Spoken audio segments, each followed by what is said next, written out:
right, so good morning or afternoon or evening or wherever it is, whenever it is that you're watching this video. Thanks for watching, by the way. I'm so glad that you guys are here with me.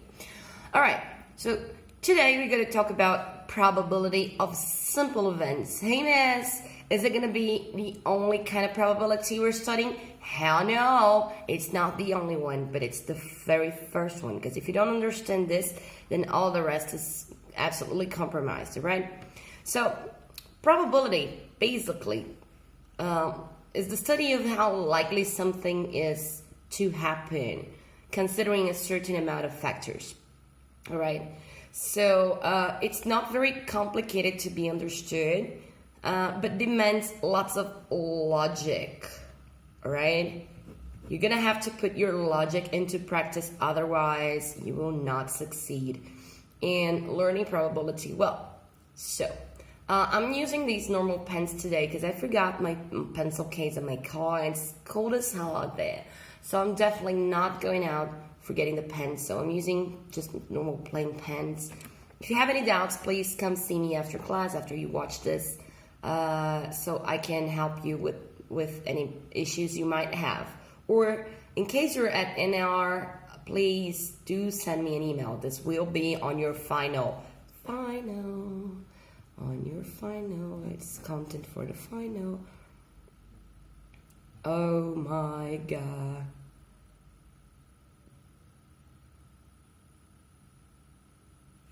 Yay. All right, yeah, it's gonna be on your final. All right, so let's start with very simple events, all right? For example, rolling dice. All right? First thing you have to think about when you have a problem of rolling dice, and remember, in the old days, the singular for dice was die, but nowadays in modern English, we consider both dice and dice, plural and singular, so it's the same word, all right? So when we are rolling a dice, we have to think, for example, the probability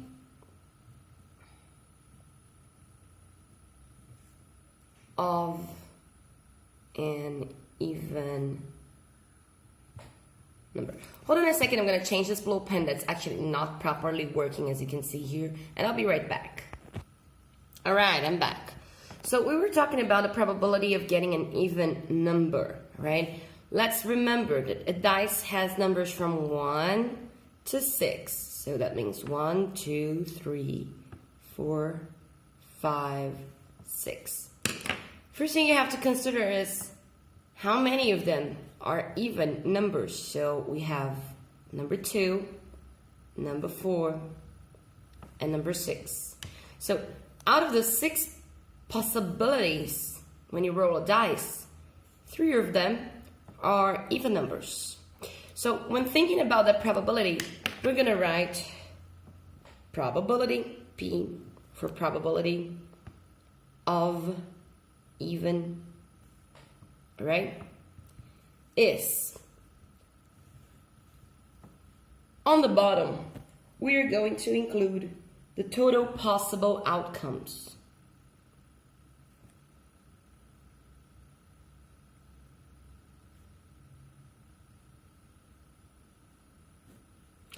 And on the top, the condition. In our case, we are talking about looking for even numbers. So our condition is, in this case, even numbers, all right? And our total possible of outcomes is the total amount of numbers we have in here. Numbers, right?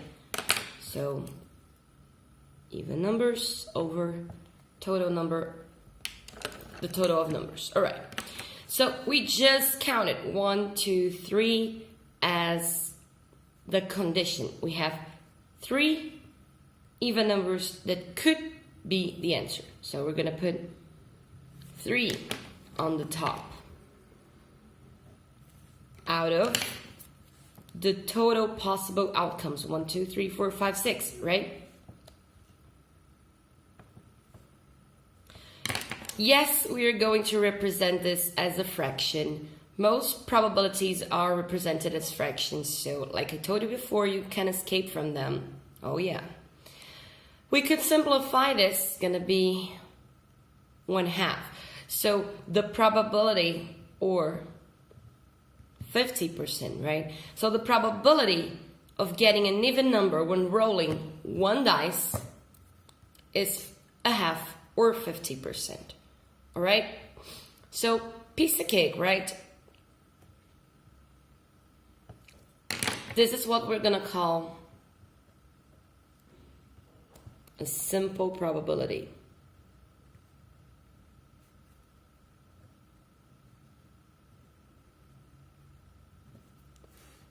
Okay, good to go. Moving on with the example, I just wrote it. Let's say we have a bowl with M&Ms, out of which 5 are red, 7 are blue, 6 are yellow, 10 are green. One M&M is randomly drawn. What is the probability of that M&M being blue? So we're looking for probability of blue. You can also put this in parentheses just to help you remind that this is what you're looking for.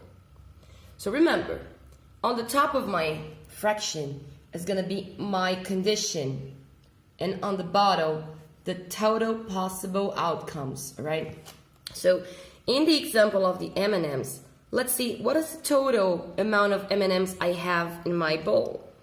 The total I have is 28, right? So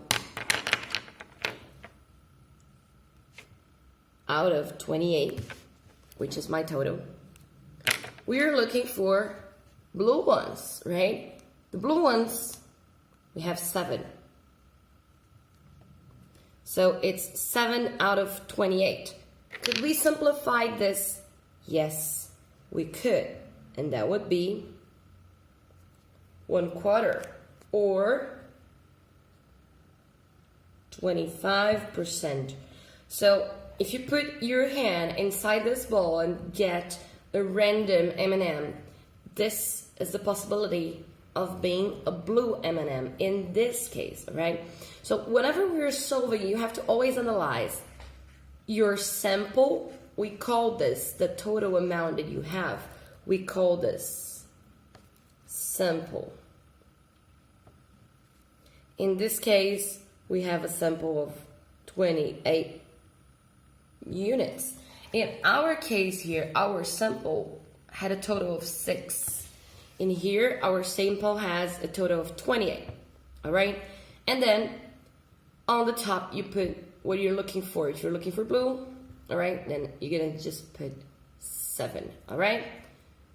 Good to go. So I'm gonna give you right now a few exercises for you to practice this kind of exercise, and then we're moving on to other kinds of probability, all right? Thanks for watching.